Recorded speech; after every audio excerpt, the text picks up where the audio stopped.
Left over రైస్తో పులిహోర recipe చూపిస్తున్నానండి ఇన్స్టంట్గా. So దీనికోసం ఫస్ట్ మనం ప్యాన్ పెట్టుకొని కొంచెం ఆయిల్ వేసుకొని హీట్ అయిన తర్వాత పోపు గింజలు అలాగే పచ్చిమిర్చి చీలికలు వేసుకోవాలండి. సో ఇవి చిట్పట్లాడిన తర్వాత కొన్ని పల్లీలు కూడా వేసుకోవాలి. సో ఈ పల్లీలు కూడా బాగా వేపుకోవాలండి.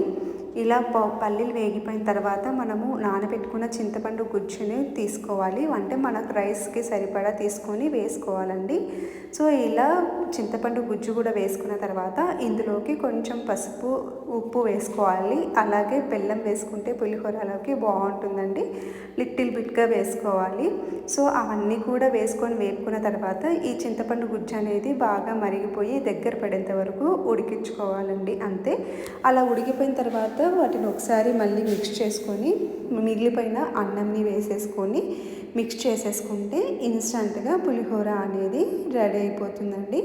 ఇలా చాలా బాగుంటుంది. పచ్చిమిర్చి చీలికలు కూడా చింతపండులో బాగా ఉడికిపోయి దానికి కూడా చింతపండు మనం వేసిన ఉప్పు ఇవన్నీ కూడా పట్టి చాలా బాగుంటుందండి. అన్నంతో పాటు పచ్చిమిర్చి కూడా కొరుకొని తింటూ ఉంటే పుల్ల పుల్లగా ఉప్పగా బాగుంటుందన్నమాట, తీయగా కూడా.